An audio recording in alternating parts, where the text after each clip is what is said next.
한 남자와 한 여자가 끌어안고 입을 맞춥니다. 거실 소파에 옆으로 누워있던 한 남자가 잠에서 깨어 움직입니다. 베란다에 쌓인 이삿짐 박스들 사이에서 그 여자가 짐을 정리합니다. 계약서에 명시된 이들의 관계는 세입자와 집주인입니다. 멜로당. 성찬은 동네에서 작은 식당 겸 술집을 운영하는 사장입니다. 그는 남의 일에 참견하기 좋아하는 오지랖 넓은 성격을 가졌습니다. 최근 그는 결혼 후 신혼집으로 사용할 아파트를 전세로 구했습니다. 그는 자신의 경제력에 비해 다소 무리해서 그 아파트를 얻었습니다. 주라는 40대 중반의 항공사 승무원입니다. 그녀는 조만간 회사를 그만두고 개인 가방 매장을 차리려 합니다. 성찬과 주란 두 사람은 아직 서로의 존재를 전혀 알지 못합니다. 주란이 부동산 중개인과 함께 자신의 아파트 내부를 살핍니다. 그 집은 주란이 과거 학자금 대출을 겨우 갚고 처음으로 장만한 집입니다. 주란은 집을 보러 온 세입자 성찬에게 여러 가지 까다로운 조건을 제시합니다. 빠꾸시킨 아가씨는 혼자 사는 거예요? 그녀는 집에 있는 오븐과 식기세척기를 함부로 쓰지 말라고 경고합니다. 그녀는 벽에 못을 하나도 박지 말라는 조건까지 분명하게 덧붙입니다. 성찬은 쉴 새 없이 쏟아지는 주란의 조건에 표정이 굳어집니다. 중개인이 주란을 뒤에서 조용히 노려보며 작은 소리로 흉을 봅니다. 거기도 노처녀더라고. 주란은 중개인의 뒷담화에 지지 않고 즉시 고개를 돌려 대꾸합니다. 결국 성찬은 그 아파트의 계약서에 도장을 찍고 전세 계약을 맺습니다. 며칠 뒤 성찬이 개인 짐을 챙겨 주란의 아파트로 이사를 옵니다. 그는 거실 한가운데에 짐을 풀고 소파에 누워 텔레비전을 켭니다. 그는 곧 아내가 될 사람과의 새집 생활을 본격적으로 시작합니다. 주란은 여느 때처럼 유니폼을 입고 비행기 안에서 근무합니다. 그녀는 통로를 지나다니며 승객들의 다양한 요구사항을 처리합니다. 승객으로 탑승한 성찬이 주란의 구역 앞자리에 앉아 있습니다. 주란은 자신의 아파트 세입자인 성찬의 얼굴을 먼저 알아봅니다. 성찬은 주란에게 손을 들어 덮을 담요를 가져다 달라고 요구합니다. 성찬이 이번에는 읽을 신문을 가져다 달라고 연달아 시킵니다. 주란은 억지로 서비스 미소를 지으며 성찬에게 신문을 건넵니다. 성찬은 컵에 얼음 3알만 정확히 담아달라고 다시 말합니다. 주란은 화를 간신히 억누른 채 얼음이 담긴 컵을 가져옵니다. 사람 사는 게 한치 앞을 모르거든요. 성찬은 주란에게 알 수 없는 훈계를 길게 늘어놓습니다. 여지에 우리 오늘의 갑이 되는 게 세상 사는 거 아니겠습니까? 그는 세상의 모든 이치를 다 아는 사람처럼 거드름을 피웁니다. 비행이 끝나고 두 사람이 각자의 일상으로 돌아온 날입니다. 성찬의 여자친구가 갑자기 결혼을 못하겠다고 일방적으로 통보합니다. 그 직후 여자친구의 전화번호가 없는 번호로 완전히 바뀌어버립니다. 같은 날 주란도 가방 매장 투자를 위해 큰 돈을 계좌로 송금합니다. 하지만 돈을 입금한 상대의 전화번호가 갑자기 다른 번호로 바뀝니다. 주란도 휴대폰 너머로 없는 번호라는 기계적인 안내음을 듣게 됩니다. 성찬은 예정된 결혼이 무산되어 넓은 신혼집에 혼자 남게 됩니다. 주란은 투자한 전 재산을 모두 잃고 길거리로 나앉을 처지가 됩니다. 주란의 아파트 거실 천장에서 갑자기 많은 물이 쏟아져 내립니다. 성찬은 바닥에 양동이를 여러 개 받쳐두고 집주인 주란을 집으로 부릅니다. 주란이 헐레벌떡 아파트로 찾아와 천장의 젖은 상태를 확인합니다. 두 사람은 누수 수리비 책임을 두고 서로 큰 소리로 다툽니다. 성찬은 화를 내던 도중 뜬금없이 자신의 파혼 사실을 털어놓습니다. 내 잠깐 간다고 무리하게 구한 집인데 성찬은 바닥으로 시선을 내린 채 허탈한 헛숨을 내쉽니다. 여자친구가 이 결혼 못하겠대요 진짜. 주란은 성찬의 파혼 이야기를 듣고 날카로웠던 표정을 조금 풉니다. 불쌍해. 그녀는 성찬의 처지를 가엾게 여기는 표정으로 고개를 끄덕입니다. 나도 불쌍하고 세입자도 불쌍해. 주란도 자신이 사기를 당해 처한 답답한 현실을 그대로 꺼냅니다. 정 힘들면 이 집 팔고 전세 알아봐요. 주란은 거실 벽에 등을 기댄 채 멍하니 허공을 바라봅니다.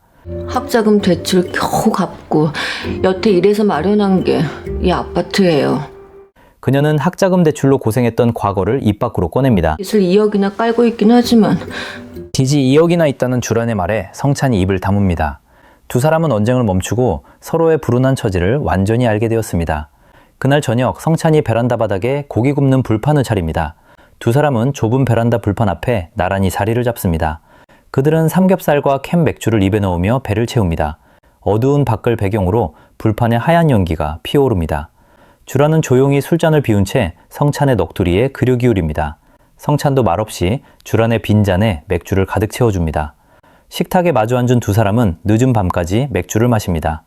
며칠 후 주란이 큰 짐가방을 여러 개 들고 아파트 현관에 섭니다. 투자한 돈을 모두 잃은 주란은 당장 몸을 눕히고 머물 곳이 없습니다. 이때 성찬이 방 하나를 내주겠다며 주란에게 먼저 제안합니다. 그 대가로 집주인인 주란이 세입자인 성찬에게 월세를 내게 됩니다. 문간방에 짐을 푼 주란이 성찬에게 벽에 못을 박지 말라고 지시합니다. 주란은 자기 집인데도 소파에 마음대로 눕지 못합니다. 성찬은 주란의 요구를 조용히 듣고만 있습니다. 주란은 성찬에게 동네 이웃 사람들의 눈을 조심하자고 덧붙입니다. 친오빠로 말 맞춥시다. 그녀는 밖에서 다른 사람과 마주칠 난처한 상황을 먼저 걱정합니다. 마음대로 하세요. 성찬은 주란의 억지스러운 제안에 군말 없이 동의합니다. 밖에서는 친남매 오빠와 여동생으로 행세하기로 말을 맞춥니다. 한 집에서 같이 사는 두 사람의 기묘한 동거 생활이 시작됩니다. 주란은 문간방에 자신의 옷과 잡동사니를 정리합니다. 좁은 공간에 함께 살면서 크고 작은 생활 마찰이 일어납니다. 성찬은 베란다에 높이 쌓인 주란의 종이 박스들을 지적합니다. 주란은 욕실 배수구에 낀 성찬의 머리카락을 보고 잔소리를 쏟아냅니다. 그녀는 성찬이 주방에 자기 물건을 함부로 만지는 것을 허락하지 않습니다. 하루는 성찬이 주란이 전용으로 쓰는 욕실에 들어가 샤워를 합니다. 주란은 물기가 남은 욕실을 보고 성찬에게 짜증을 냅니다. 거실 소파에 앉은 주란이 성찬에게 큰 소리로 불평을 터뜨립니다. 짜증나. 회사 가면 사무장 때문에 스트레스 받고 주란은 퇴근 후에도 마음이 편안하지 않은 현재 상황을 탓합니다. 집에 오면 동거인 때문에 짜증나고. 성찬은 주란의 끝없는 불평을 가만히 듣고만 있지 않습니다. 그는 주란의 고지식한 사회생활 태도를 하나하나 지적합니다. 그는 사무장의 눈치에 맞추는 구체적인 회사 처세술을 코치합니다. 나를 철저히 버려야 한다고 주란에게 거듭 강조해서 말합니다. 다음날 저녁 회식 자리에서 주란은 성찬의 조언을 그대로 따릅니다. 그녀는 노래방에서 젊은 사무장의 비위를 적극적으로 맞춥니다. 주란은 탬버린을 손에 쥐고 사무장 곁에서 춤을 춥니다. 그녀는 스스로 체면을 내려놓고 회식 분위기를 주도합니다. 동료 승무원들은 확 변한 주란의 낯선 모습에 입을 다물지 못합니다. 주란은 마이크를 놓지 않은 채 쉴 새 없이 노래를 부릅니다. 회식이 끝날 무렵 그녀의 목에 동그란 탬버린이 그대로 끼어버립니다. 그녀는 목에서 탬버린을 빼지 못한 채 급히 병원으로 향합니다. 주란은 응급실 접수대에 탬버린을 쓴 채 서서 진료 차례를 기다립니다. 주란의 목에서 탬버린을 제거할 담당 의사 민호가 다가옵니다. 주란은 민호의 단정한 얼굴을 보고 탬버린 안에서 부끄러워합니다. 민호는 기구를 사용하여 익숙한 손놀림으로 탬버린을 잘라냅니다. 주란의 시선이 멀어지는 의사 민호의 뒷모습을 계속 쫓아갑니다.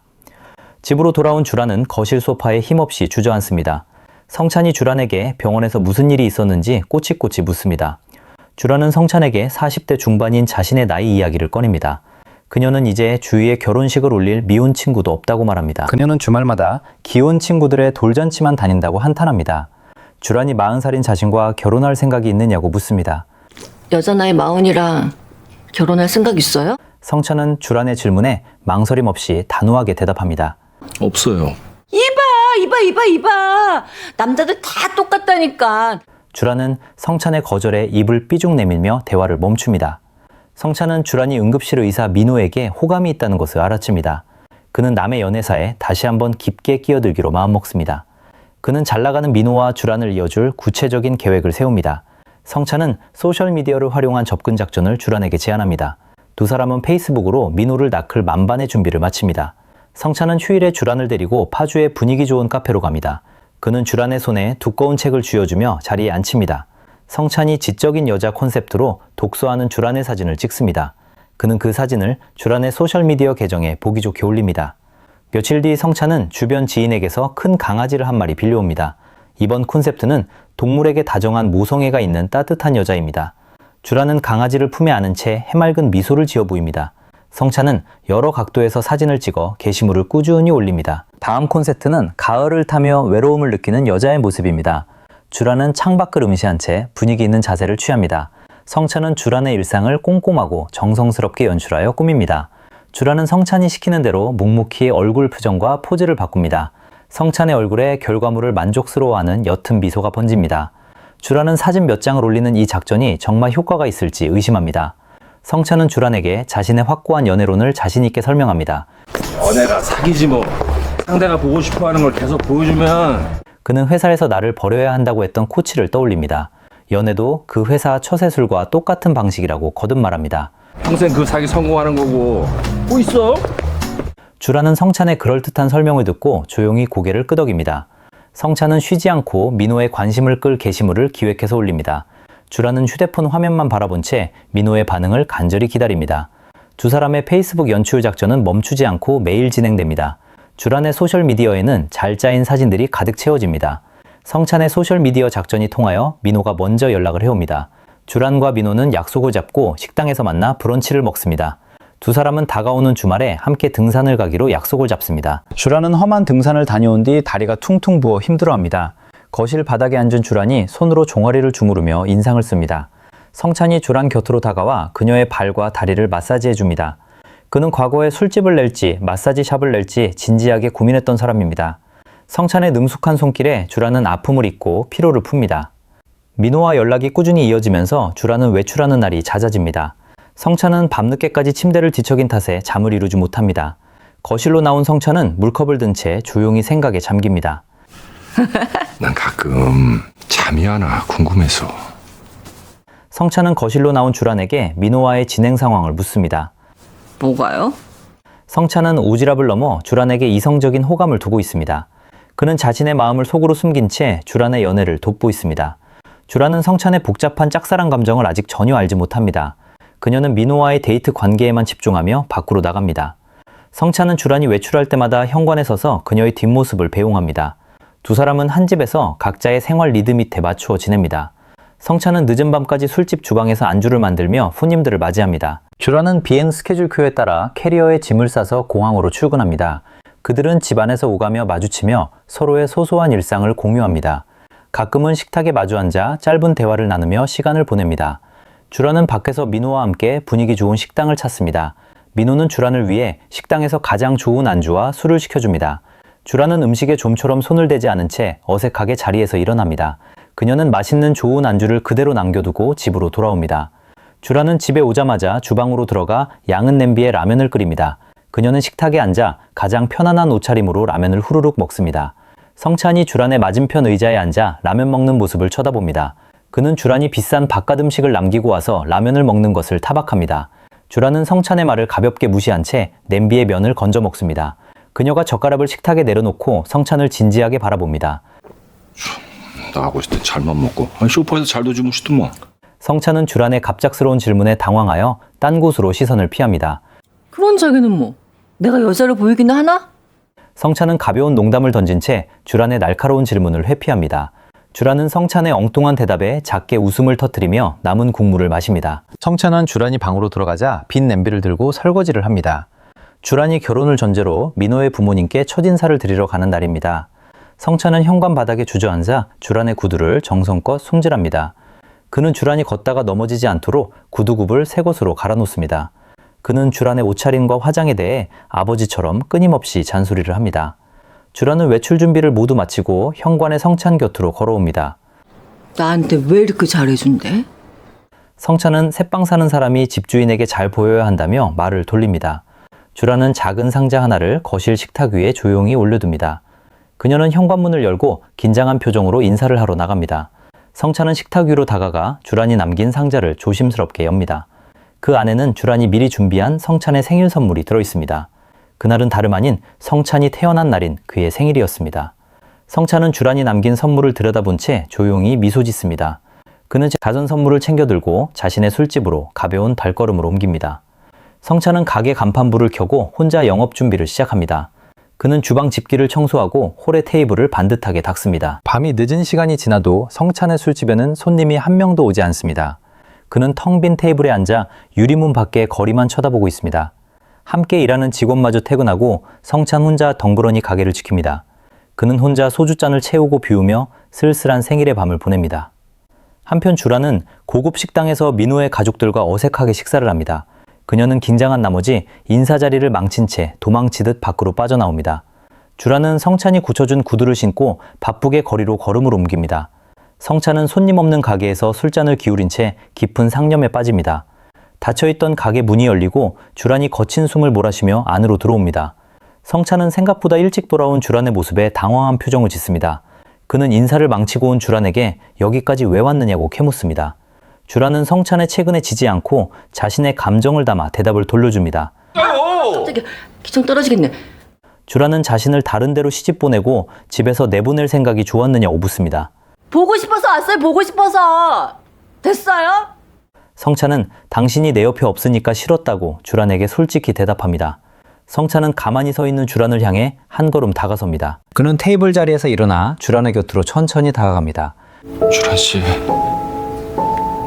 마주보고 닿을 듯 다가가던 성찬이 돌연 멈추고 물러섭니다. 내일 해야겠다며 멋쩍게 뒷걸음질 치자 주란이 발끈합니다. 그 순간 성찬이 다시 다가가 주란을 끌어안고 입을 맞춥니다.